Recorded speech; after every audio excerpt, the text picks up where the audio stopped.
Hey there. Subscribe to my channel and also press this bell icon so you can get latest video notifications.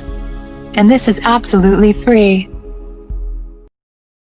The test is in 4-part, Part 1, Part 2, Part 3, and Part 4. Now look at Part 1.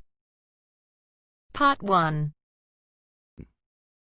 You are going to hear a conversation about renting an apartment. First, you have some time to look at questions 1 to 6.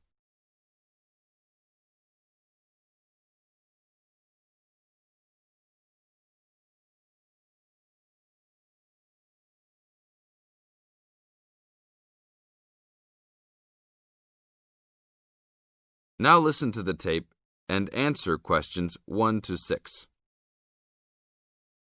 How can I help you, sir? Hi, I'm interested in renting an apartment in your building. Can you show me around inside? Sure, my pleasure. Do you know what kind of apartment you're looking for? I'm thinking of something for my best friend and I. The apartment doesn't have to be too big, just something comfortable for the two of us. I'm looking for a kitchen, 2 bedrooms and a bathroom, just something simple. Okay, well, let me show you what we have to offer. We divide our apartments into 3 categories. There are standard apartments, upgraded standard apartments, and luxury apartments. Please follow me. This apartment just went up for rent yesterday. The old tenants moved into a larger one. This apartment is what I call the standard apartment. It's small, but has everything you need. The kitchen comes with a refrigerator, an oven, and a stove. There is 1 bathroom with a shower, but no bathtub. The rooms are a good size, and both have their own closets. The living room has enough space for a couch. We will provide a television for you. These apartments are very popular with students because they're affordable and practical. Right now, we are renting these out for only $1,000 a month. I think this is a little bit on the small side. There's no space for a dining table or even for an extra desk. We will both need room to study. If there are guests over, we hope to be able to have a dining table big enough for at least 4 people. Do you have anything slightly larger? Maybe just an apartment with a bigger living room? Well, let's take a look. Right now, we also have an opening for a luxury apartment. This apartment is larger. It has 3 bedrooms, and all 3 are larger than the last one. And there are 2 bathrooms, and all have bathtubs. The kitchen is also larger, and come with an additional dishwasher and freezer. The living space has plenty of space for a dining room. How much is the rent on these apartments? These are more expensive, usually in the $2,500 range. Don't forget that there is an additional bedroom, so you could find another roommate to lower the cost. I think that's a little bit on the expensive side. We don't really have the time to find another roommate, so it's probably better to stick with the 2-bedroom places. Is there anything between these 2? Come with me. I can show you this apartment right now. But there are people living in it. There are no more of these kinds of apartments available at this moment. But if you decide that you like it, I can put you on the waiting list. And as soon as we have openings, you will be contacted. Sure, let's take a look. This is the upgraded standard apartment. As you can see, it's larger than the other 2-bedroom apartment. There are 2 bedrooms and 2 bathrooms, 1 in each room. The living room comes with a television, but no furniture. The kitchen is around the same size as the other smaller apartment. The basic difference is the additional bathroom and larger living room. These rent for around $1,400. Now look at questions 7 to 10.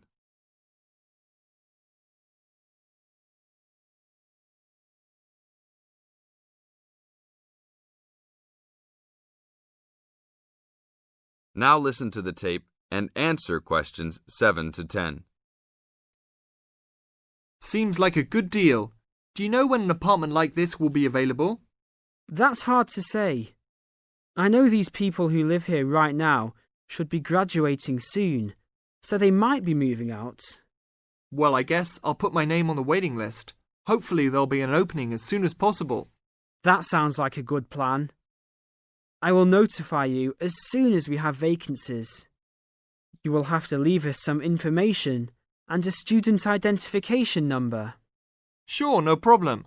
My full name is Robert Jack Browning. Could I have your age, please? I'm 38. Your major? I'm studying biology. How about naming some of your hobbies? Fishing, golf, watching movies, and spending time with my family. Sounds like a good life. What is the price range of the apartment you are looking for? Somewhere between $1,000 to $1,500. Your student identification number, please. QS 45890. Could you repeat that? QS 45890. Lastly, could you leave us a phone number? Okay, it's area code 236 580 2287. Thank you very much. I will give you a call as soon as possible. That is the end of part 1. You now have half a minute to check your answers.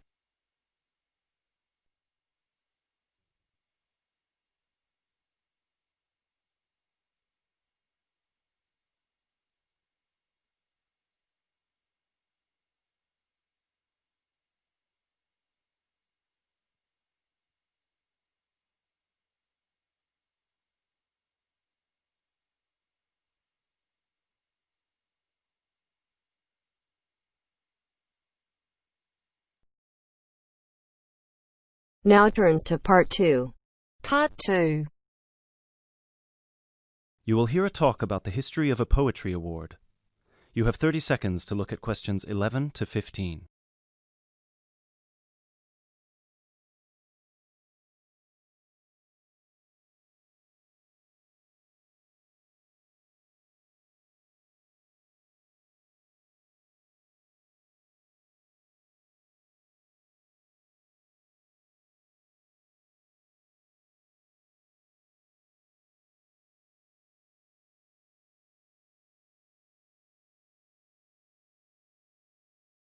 Hello everyone, and welcome to this year's award ceremony for the Antonia Watson Memorial Poetry Award. As with previous years, the competition has been particularly fierce and we received numerous excellent entries, so it's an incredible achievement for our 3 finalists who are sitting here amongst you, and we should congratulate them all. However, as with every competition, there can unfortunately only be one winner, and we will be announcing them shortly. Before we do, though, a few words about the award itself. As most of you know, the Antonia Watson Memorial Poetry Award has been presented annually since 2010 and was presented biannually for 2 more competitions prior, once in 2008 and once in 2006. It is entirely funded by Antonia Watson's very generous parents, who offer £1,500 to the author of the best poem on a topic announced at each previous award ceremony, as well as £500 to the first runner-up and £250 to the second, bringing the total up to £2,250. Now, a few words on Antonia Watson herself, without whom none of us would be standing here today. I briefly knew Antonia while at university, where we were flatmates for a year, and I'm afraid that any speech I give will not be able to do her justice, as she was the kindest, sweetest person I've ever met.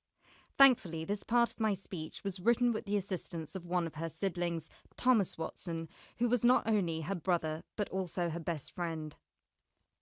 Antonia was born in Slayford, Lincolnshire, in December 1986. From a very young age, she displayed an inquisitive and creative nature, matched in volume only by the gentle kindness of her spirit. She wrote her first poem, named Love Barks, about the death of her dog at the age of 10. This was also her first poem to be published at her school's newspaper, just 2 months after another of her poems, Be Kind, won the 1996 Triad Children's Writing Competition and was published in the competition's anthology. While her early forays into poetry were crowned with impressive success, Antonia unfortunately ceased to write for a few years following the death of her very dear grandfather, Peter William Watson, in 1999.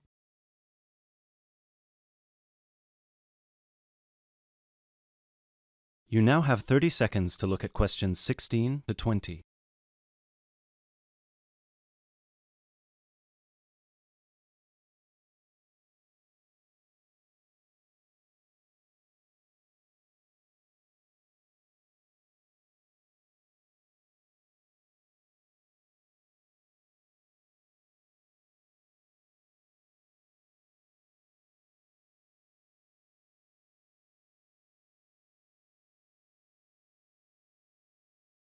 While her early forays into poetry were crowned with impressive success, Antonia unfortunately ceased to write for a few years following the death of her very dear grandfather, Peter William Watson, in 1999. Despite her writer's block, however, her artistic nature didn't lie dormant during the next 4 years. She had an active role in various theatre plays, and she also ventured into painting. A few of the plays are available on the internet, and you can find several of her self-portraits on our website, and you can see for yourself how impressive they are. But poetry, of course, remained her passion even then, which is why in 2003 she resumed writing, and her next poem, The War on Both Sides, was published in her college's journal. At the age of 18, Antonia moved to Sheffield to study English literature at the University of Sheffield. This is where she and I met, spending a whole year in adjacent rooms in a flat in central Sheffield. This is also where I met her good-natured, generous parents, Mr. and Mrs. Watson, who came to visit her regularly and always treated me like a daughter as well. Antonia and I grew very close during that period, and while we ran in different circles, we always found time for each other every week. Antonia self-published one collection of poems in August 2005. It was named Burning Stars, after the poem on page 16, which is also the date of her birthday. It was an immediate success amongst her peers at the University of Sheffield, and it was so cherished by her English literature classmates specifically that it had attracted the attention of one of her lecturers, who put her in touch with a literary agent. She had been due to begin working on her second collection right before her tragic passing in a car accident just 5 days before her 19th birthday in December 2005.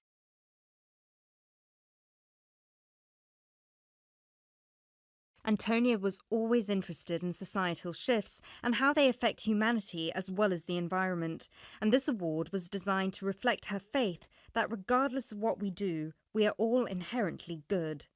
With this in mind, all of the topics this competition has dealt with have been about the potential and the positive side of humanity, such as this year's Young Love theme or last year's Inner Power theme. We've had poems about personal strength, about immigration, about gender equality and peaceful protest. And hopefully in 12 months, the poems we'll be awarding will be just as inspiring with the topic of poverty. I know Antonia would be really proud of what her parents and what all of you together have achieved. So, finally, let's get on with the actual award. As I said before, it's been a fierce competition this year, and with more than 5,000 entries, it was quite the task for our 3 judges to cut them down to just 3.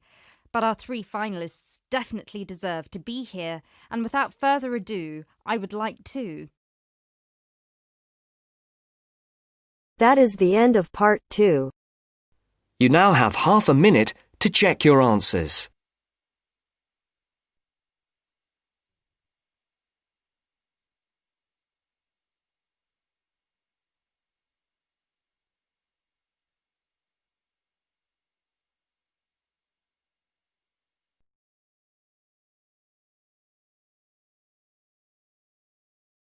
Now turns to part 3.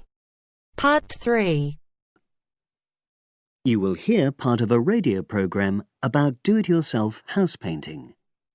First, you have some time to look at questions 21 to 24.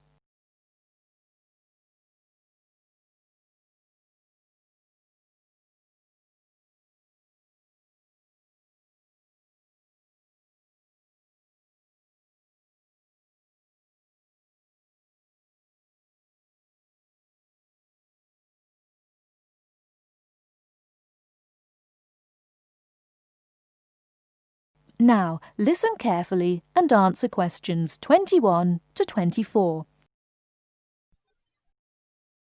Good morning, everyone, and welcome to our weekly series on home improvements. Today's programme is about do-it-yourself house painting. There's never been a better time for people who like to do their own interior house painting. Although people still lead very busy lives, thanks to the availability of various new DIY materials, you can now decorate your home in a more efficient and a more environmentally friendly way. In 2009 alone, approximately 53 million litres of the paint that was sold in the UK were left untouched. That's enough to fill 21 Olympic-sized swimming pools. It's easy to overestimate how much paint you'll need to decorate your room if you use guesswork. And if you know exactly how much paint is needed, you avoid unnecessary waste. There are automatic paint calculators available now. Most of the major paint manufacturers provide them. Look on their websites or just Google paint calculator and see what comes up. Then simply measure the circumference and height of the room in metres, enter this into the calculator along with the type of surface you're painting, and it will tell you how many litres of paint you'll need. But if you do end up with leftover paint, you can donate it to an organisation like Community Repaint. They will take the paint from you and redistribute it to local charities and voluntary organisations, so it goes to a good home. You can find more information about Community Repaint on communityrepaint, all one word, .org.uk.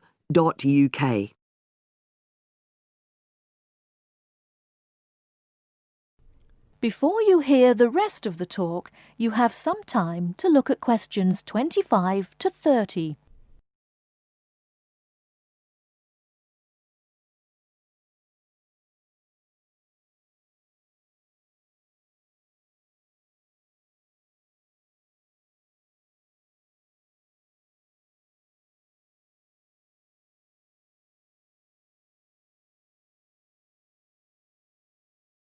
Now listen and answer questions 25 to 30. Another way of avoiding paint wastage is to check you're completely happy with your colour choice before starting to paint. For example, you can get a small sample of the colour you're thinking of using, then paint a board and move it around the room, so you can see how it looks against your furnishings and in different lights. Also, it's always better to buy high-quality paints because you get what you pay for. If you buy cheap paint, you might need to apply 2 or 3 coats to achieve the same coverage that you'd get from 1 coat of a good quality paint. You could also spend a week on a job that could have been done in a day or 2. And consider the environment. Most paint manufacturers now sell water-based paints that don't contain harmful chemicals or give off harmful odours, so get one of these. You can also buy paint that's packaged in recyclable containers. There's a lot more choice than there used to be. You can only do a good job which will last if you prepare the surfaces thoroughly before painting. In fact, in many ways, if you want to do a professional-looking job, this is more important than the painting itself. If there are any cracks or patches of loose plaster, painting over them won't solve the problem. Take the plaster out and fill the holes, allowing enough time for the new plaster to dry. And you won't get a smooth finish if the walls are dusty or greasy. So washing with water isn't enough. Use a solution of decorator's soap and rinse well with warm water afterwards. When you're ready to paint, we suggest you use a medium pile roller for walls and ceilings. A lot of people tend to use short pile rollers, but these give a patchy finish, and that wastes paint and time. Similarly, long pile rollers can create a thick textured effect, which looks messy. The same goes for brushes. The stronger the bristles, the easier they are to wash and reuse.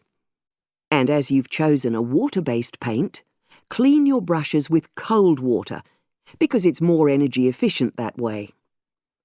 As you're decorating, keep transferring small amounts of paint into a tray and keep topping it up when you need to. This reduces the chance of it being contaminated by dust and pieces of dirt. And finally, water-based paint doesn't have a lingering smell, so that's not an issue anymore.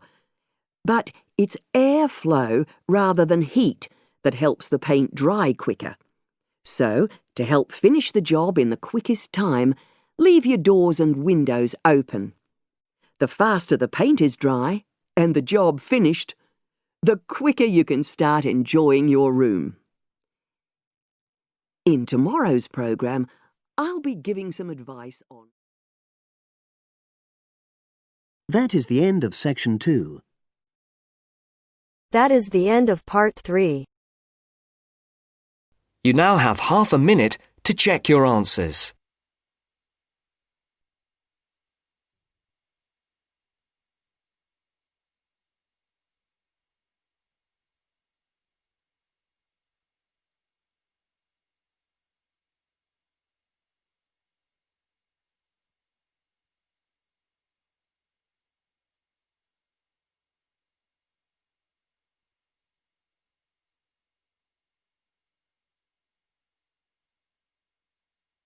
Now turns to Part 4. Part 4. First, you have some time to look at questions 31 to 40.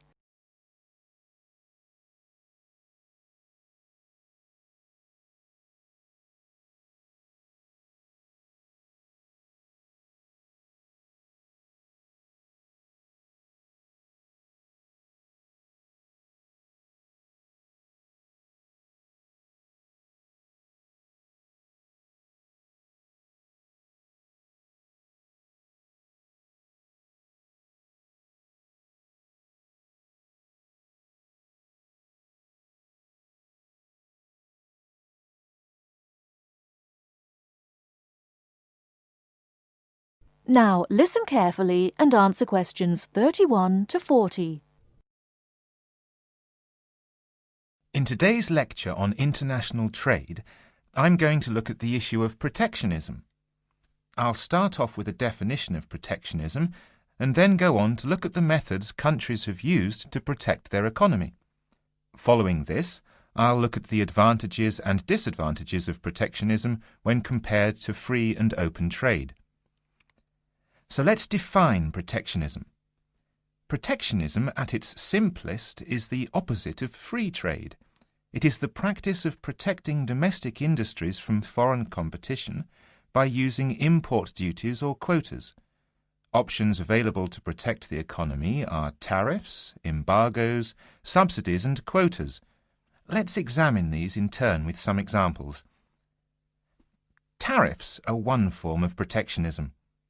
It is a tax which is applied to imported goods, but not to home-produced goods. The idea is to make the imported goods more expensive than the home-produced ones, so that consumers buy home-produced items. An ongoing example of protectionism via tariff is between Britain and the USA. Britain buys most of its bananas from Commonwealth countries, largely in the Caribbean. However, the USA owns banana plantations in South America. In 1999, Britain refused to buy bananas from South America, so the US government put tariffs on some British-produced goods. The most famous example was a tariff of 100% import tax on wool products from Scotland brought into the United States. The next method of protectionism is embargoes. An embargo is a complete ban on the import of certain goods. For example, following the Cuban Revolution in the 1950s, the USA banned the import of Cuban cigars. Unfortunately, Cuban cigars are the finest in the world, and there is consequently a thriving black market in Cuban cigars in the USA. As we can see in the example, embargoes can lead to a black market, or unofficial economy, if people want the goods badly enough. Subsidies are a way governments support industries at home with money or tax breaks in order to allow them to compete better with foreign companies.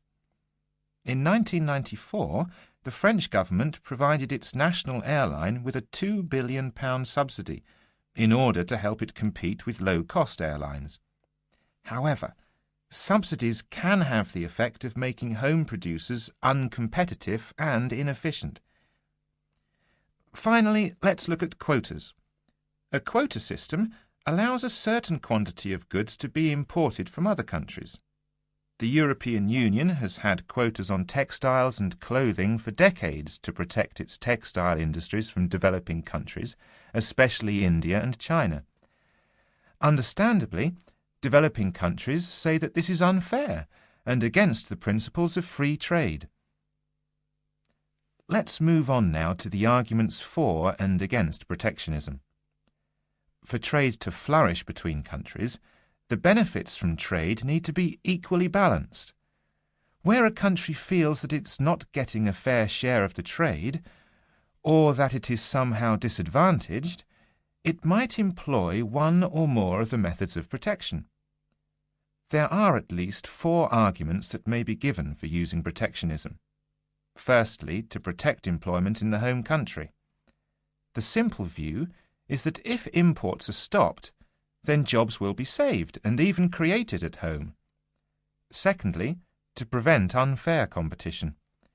It is often said that developing countries have the advantage of cheap labour costs in their countries, and that they use this to undercut the price of the same goods produced in richer nations. A tariff might be applied to even out this imbalance. Thirdly, to protect new industries. A new industry, particularly one in a developing country, might not be able to compete with long-established industries elsewhere. Tariffs and quotas give new industries the chance to build up production to the point where they can compete. Fourthly, to raise money.